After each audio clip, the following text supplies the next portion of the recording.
LibriVox.org. Recording by Chris Hawk, Stavanger, Norway. chrishawk.net. The Odyssey by Homer, translated by Samuel Butler. Book 22. Then Ulysses tore off his rags and sprang onto the broad pavement with his bow and his quiver full of arrows. He shed the arrows onto the ground at his feet and said, "The mighty contest is at an end. I will now see whether Apollo will vouchsafe it to me to hit another mark, which no man has yet hit." On this he aimed a deadly arrow at Antinous, who was about to take up a two-handed gold cup to drink his wine, and already had it in his hands. He had no thought of death. Who amongst all the revelers would think that one man, however brave, would stand alone among so many and kill him? The arrow struck Antinous in the throat, and the point went clean through his neck, so that he fell over and a cup dropped from his hand, while a thick stream of blood gushed from his nostrils. He kicked the table from him and upset the things on it, so that the bread and roasted meats were all soiled as they fell over onto the ground.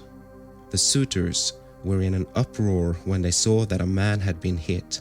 They sprang in dismay, one and all of them, from their seats and looked everywhere towards the walls. But there was neither shield nor spear, and they rebuked Ulysses very angrily. "Stranger," said they, "you shall pay for shooting people in this way. You shall see no other contest. You are a doomed man.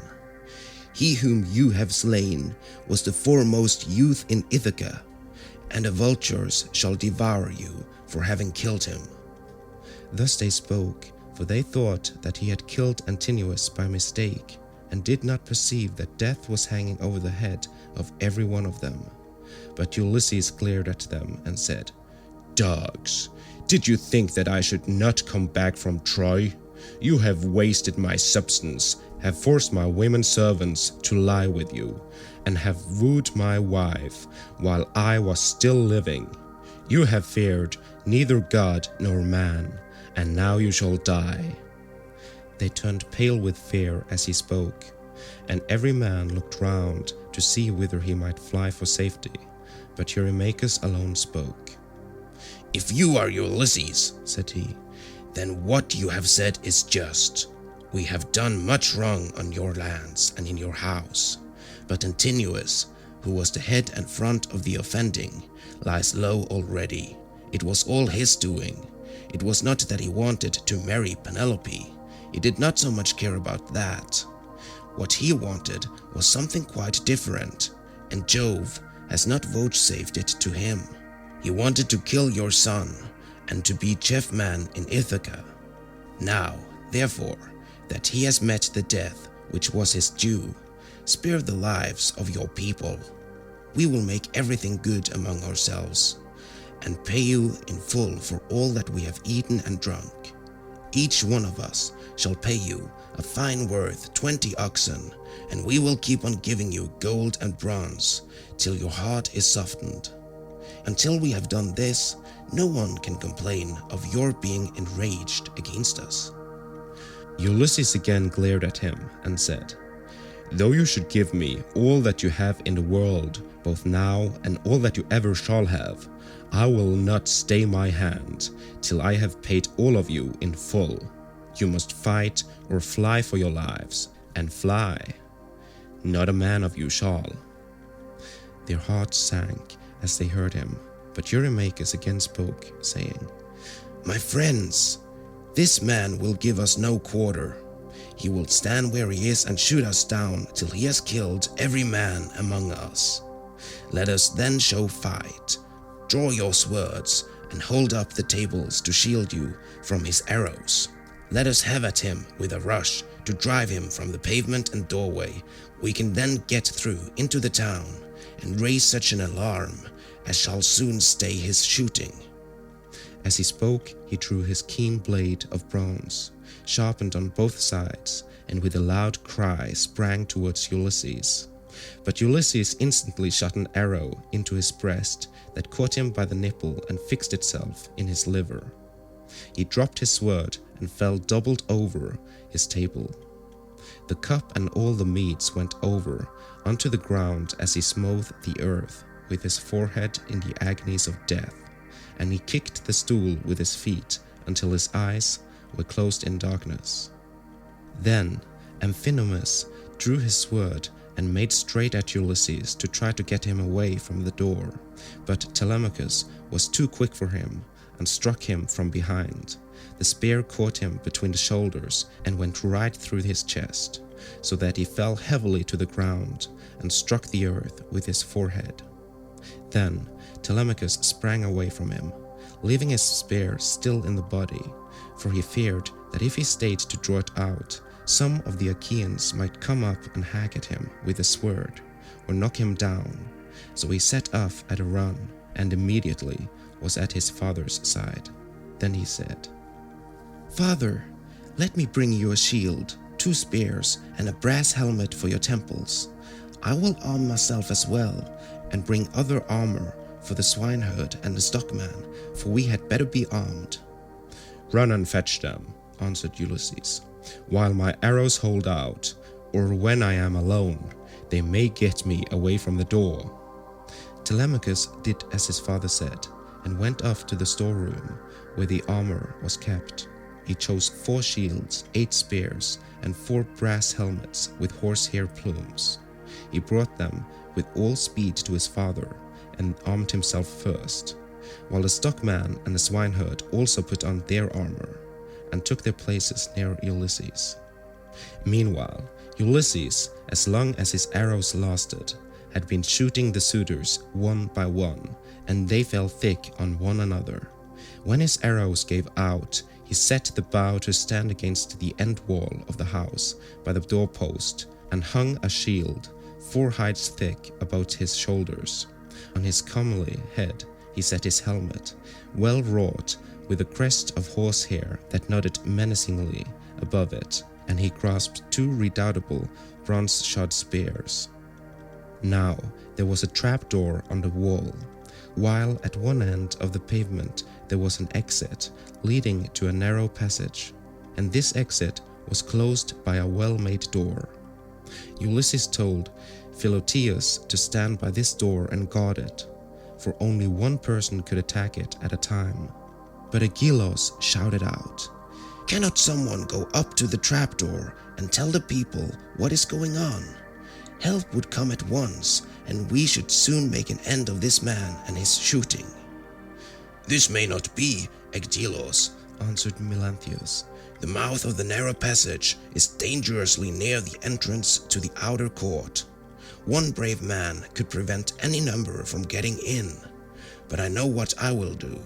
I will bring your arms from the storeroom, for I am sure it is there that Ulysses and his son have put them."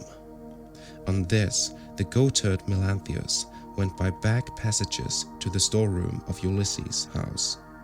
There he chose 12 shields with as many helmets and spears, and brought them back as fast as he could give them to the suitors. Ulysses' heart began to fail him when he saw the suitors putting on their armor and brandishing their spears. He saw the greatness of the danger and said to Telemachus, "Some one of the women inside is helping the suitors against us, or it may be Melanthius." Telemachus answered, "The fault, father, is mine, and mine only. I left the storeroom door open, and they have kept a sharper lookout than I have. Go, Eumenes, to put the door to, and see whether it is one of the women who is doing this, or whether, as I suspect, it is Melanthius, the son of Dolius." Thus did they converse. Meanwhile, Melanthius was again going to the storeroom to fetch more armor, but the swineherd saw him and said to Ulysses, who was beside him, "Ulysses, noble son of Laertes, it is that scoundrel Melanthius, just as we suspected, who is going to the storeroom. Say, shall I kill him, if I can get the better of him, or shall I bring him here, that you may take your own revenge for all the many wrongs that he has done in your house?" Ulysses answered, Telemachus and I will hold these suitors in check, no matter what they do. Go back, both of you, and bind Melanthius' hands and feet behind him. Throw him into the storeroom, and make the door fast behind you. Then fasten a noose about his body, and string him close up to the rafters from a high bearing post, that he may linger on in an agony." Thus did he speak, and they did even as he had said. They went to the storeroom, which they entered before Melanthius saw them, for he was busy searching for arms in the innermost part of the room. So the two took their stand on either side of the door and waited. By and by, Melanthius came out with a helmet in one hand and an old dry-rotted shield in the other, which had been borne by Laertes when he was young, but which had been long since thrown aside, and the straps had become unsewn. On this the two seized him, dragged him back by the hair, and threw him struggling to the ground. They bent his hands and feet well behind his back, and bound them tight together with a painful bond as Ulysses had told them. Then they fastened a noose about his body and strung him up from a high pillar till he was close up to the rafters. And over him did you then vaunt, O swineherd Eumaeus, saying, "Melanthius, you will pass the night on a soft bed as you deserve. You will know very well when morning comes from the streams of Oceanus, and it is time for you to be driving in your goats for the suitors to feast on."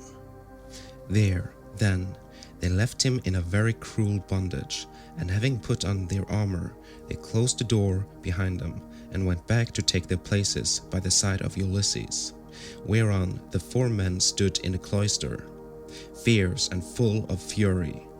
Nevertheless, those who were in the body of the court were still both brave and many. Then Jove's daughter Minerva came up to them, having assumed the voice and form of Mentor. Ulysses was glad when he saw her and said, "Mentor, lend me your help, and forget not your old comrade, nor the many good turns he has done you. Besides, you are my age-mate." But all the time he felt sure it was Minerva, and the suitors from the other side raised an uproar when they saw her. Agelaus was the first to reproach her. "Mentor," he cried, "do not let Ulysses beguile you into siding with him and fighting the suitors. This is what we will do. When we have killed these people, father and son, we will kill you too. You shall pay for it with your head. And when we have killed you, we will take all you have, indoors or out, and bring it into Hotchpot with Ulysses' property. We will not let your sons live in your house, nor your daughters, nor shall your widow continue to live in the city of Ithaca." This made Minerva still more furious, so she scolded Ulysses very angrily. "Ulysses," said she, "your strength and prowess are no longer what they were when you fought for 9 long years among the Trojans about the noble lady Helen. You killed many a man in those days, and it was through your stratagem that Priam's city was taken. How comes it that you are so lamentably less valiant now, that you are on your own ground, face to face with the suitors in your own house? Come on, my good fellow, stand by my side and see how Mentor, son of Alcinous, shall fight your foes and requite your kindnesses conferred upon him."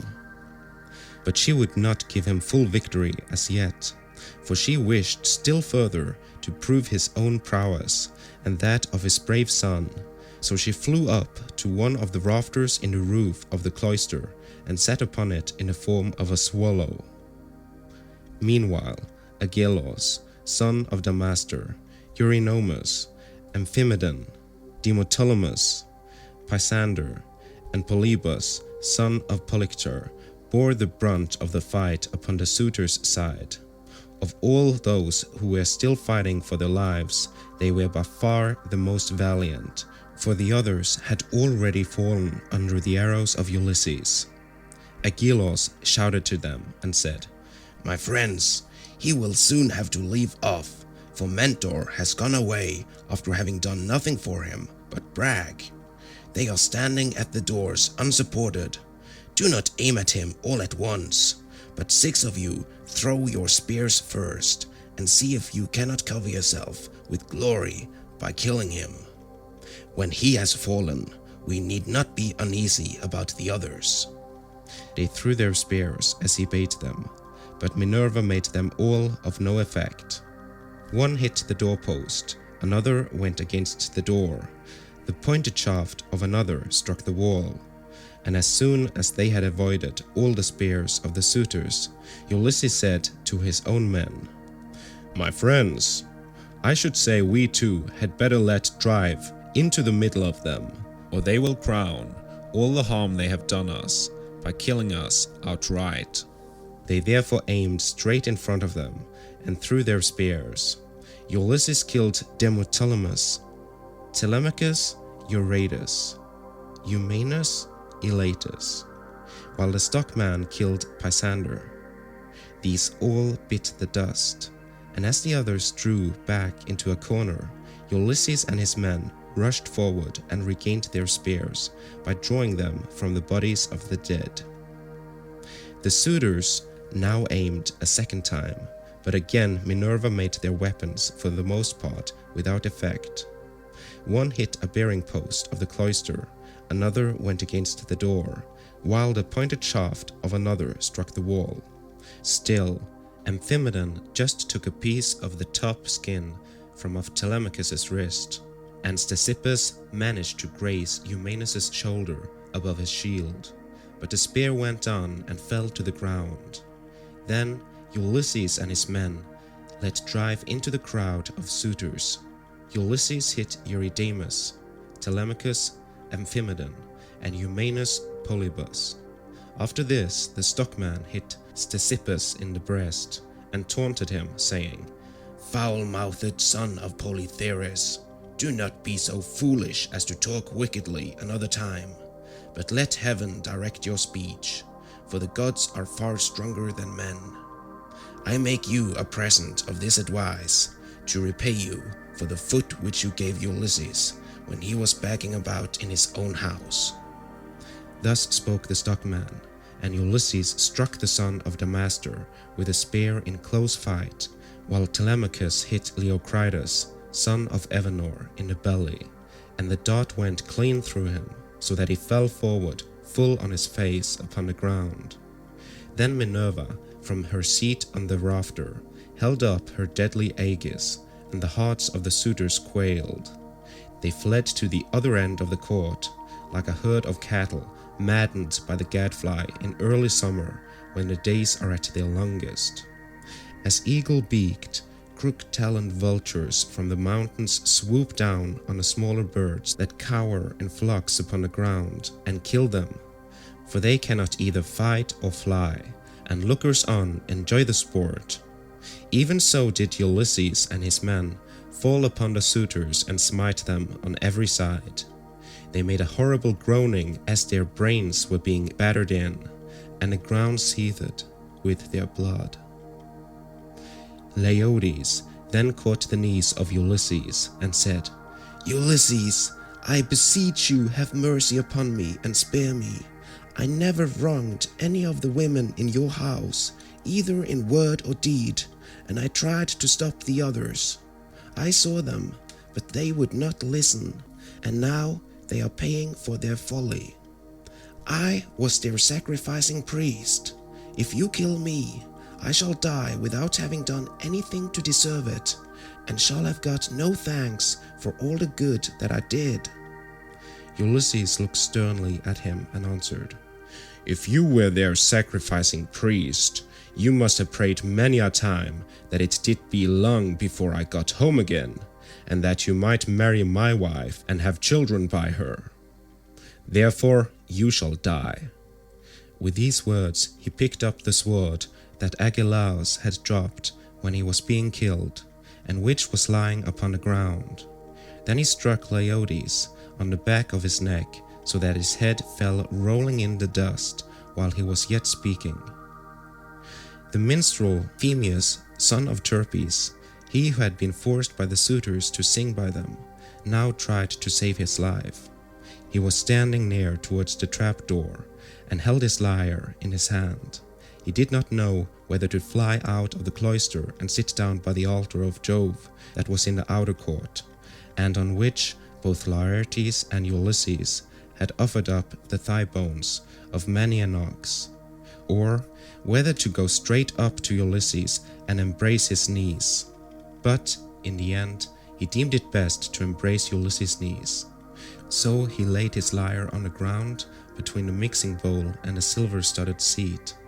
Then, going up to Ulysses, he caught hold of his knees and said, Ulysses, I beseech you have mercy on me and spare me.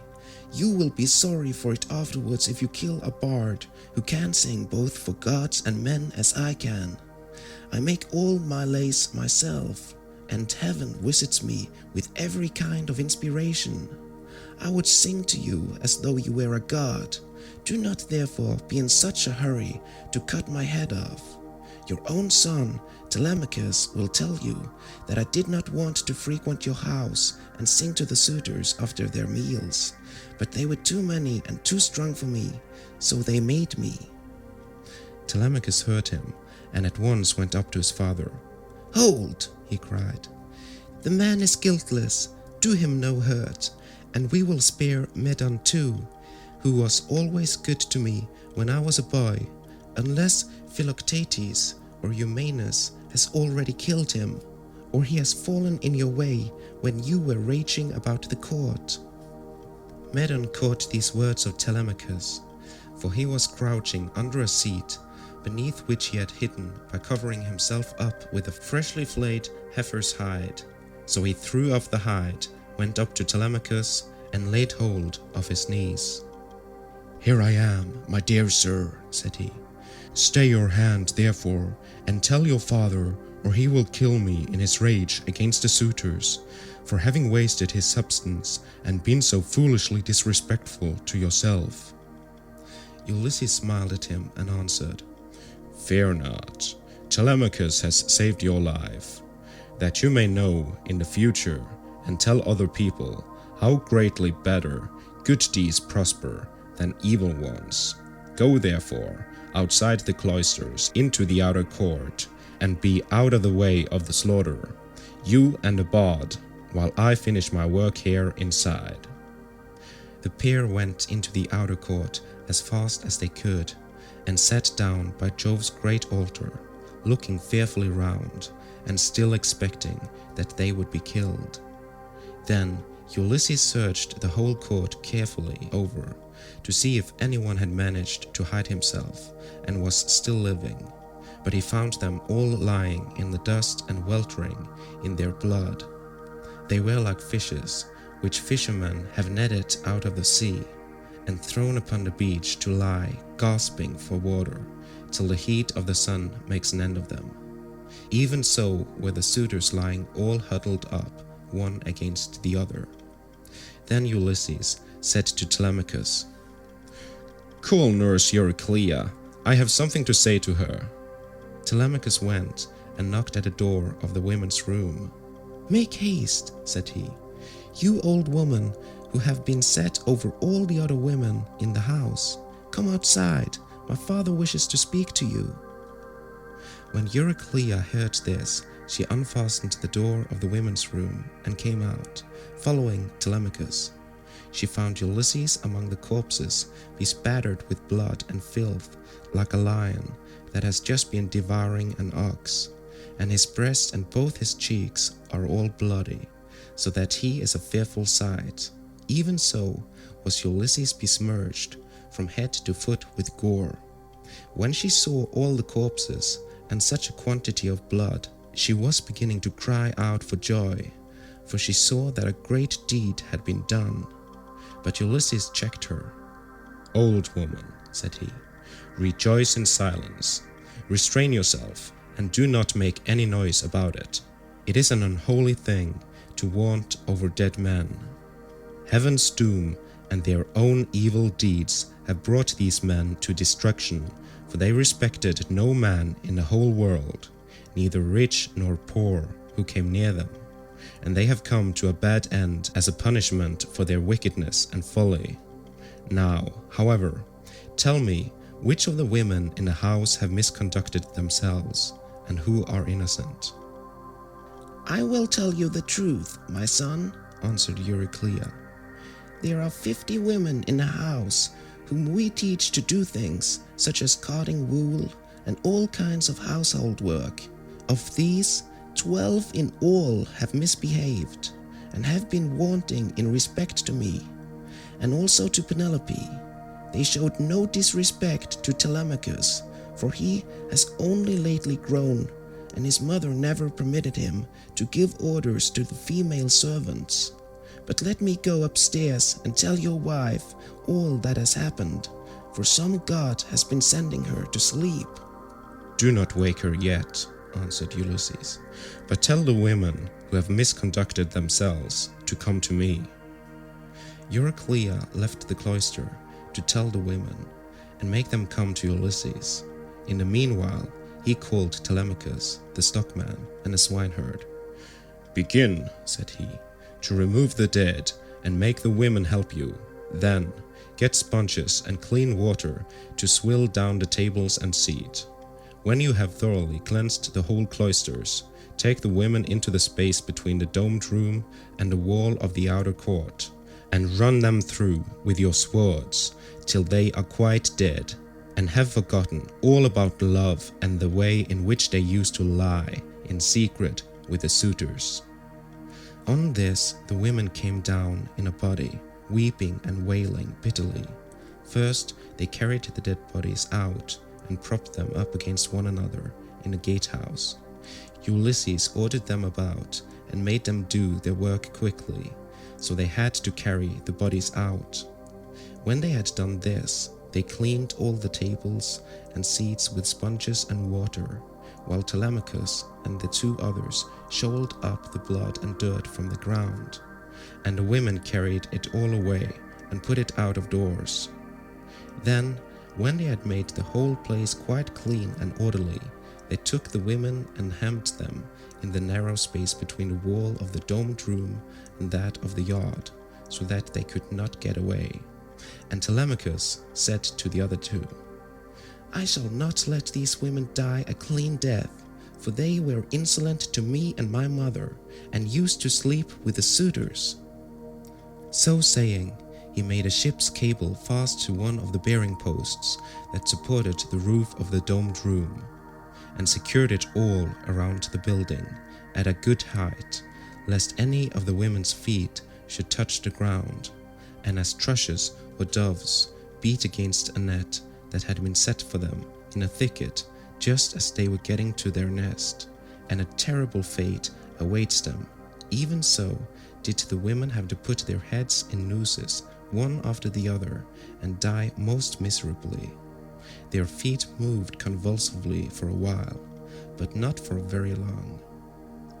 As for Melanthius, they took him through the cloister into the inner court. There they cut off his nose and his ears. They drew out his vitals and gave them to the dogs raw, and then in their fury they cut off his hands and his feet. When they had done this, they washed their hands and feet and went back into the house, for all was now over. And Ulysses said to the dear old nurse Euryclea, "Bring me sulphur, which cleanses all pollution, and fetch fire also, that I may burn it, and purify the cloisters. Go, moreover, and tell Penelope to come here with her attendants, and also all the maidservants that are in the house." "All that you have said is true," answered Euryclea. "But let me bring you some clean clothes, a shirt and cloak. Do not keep these rags on your back any longer. It is not right." "First, light me a fire," replied Ulysses. She brought the fire and sulphur, as he had bidden her, and Ulysses thoroughly purified the cloisters and both the inner and outer courts. Then she went inside to call the women and tell them what had happened, whereon they came from their apartment with torches in their hands, and pressed round Ulysses to embrace him, kissing his head and shoulders, and taking hold of his hands. It made him feel as if he should like to weep, for he remembered every one of them. End of Book 22.